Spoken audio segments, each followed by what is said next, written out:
The issues of technological sustainability in the realm of academia go well beyond what most schools are equipped to handle. Once a school has access to the necessary technological resources and the students are able to safely and responsibly maintain a presence online, how is one expected to sustain these resources for years to come?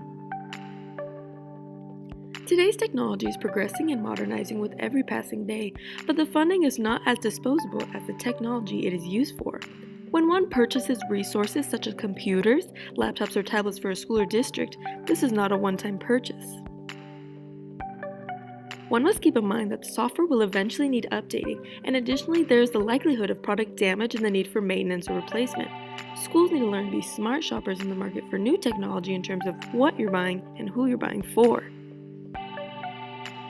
When I was in the 8th grade, my school received a large grant worth thousands of dollars allocated for a laptop trolley. However, my school chose high-cost mini laptops as opposed to a cheaper alternative, and were in turn only able to purchase 20 laptops to be shared among 750 students.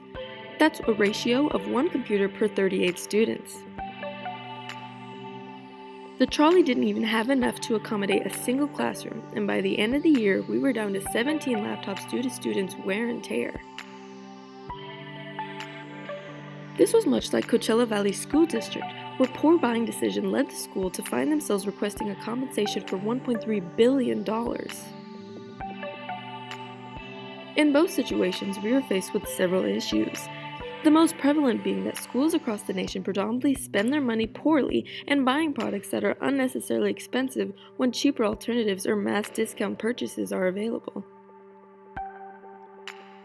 Now, by no means do we intend to suggest that the schools should substitute quality for quantity, but there are alternatives that meet the same standards and serve the same purpose, the only difference being the brand and the significant savings. Here, let's set up a hypothetical situation. A school in Eugene, Oregon has been allocated $20,000 and wishes to provide their school with 100 tablets. This school chooses to invest in the newest 16GB iPad tablet. At an average cost of $450 per unit, this school would only be able to afford 44 iPads, leaving them 56 short. Now, let's imagine that there's another school across the pond in London with a similar goal. This staff is a smart, savvy shopping bunch, so when allocated $20,000 to buy 100 tablets, this bunch opted to go with the less expensive iPad alternative, the newest 16GB Samsung Galaxy Tab. With an average cost of $160 per unit, this school could buy 100 tablets for the price of $16,000, leaving an additional amount of $4,000. With this monumental savings, the school could put the money towards future expenses that might be necessary when tending to the equipment, or put it something else like tea and biscuits. Being resourceful and smart in your purchases could save your school thousands and go beyond simply choosing cheap alternatives for new technology.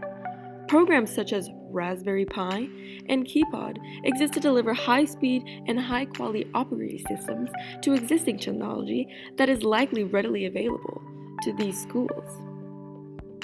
These operating systems run as low as $7, and in developing countries and throughout most of Africa, these systems have served the driving force in introducing and sustaining digital technology to children who would likely go without it otherwise. Sustaining a digital presence in the classroom is not an easy task, but when combated with the possible solutions we provided, you might find this task easier. Here, let's review what can be done. One can look for deals in what they are buying, for example, mass group discount purchases. Cheap product alternatives, like the Samsung Galaxy Tab in place of the iPad. Or even hardware that provides old existing machinery with new updated operating systems such as Raspberry Pi or KeyPod. Once a school can maintain a responsible digital presence online with the aid of these tools, one can help to sustain a technological presence in the classroom for years to come.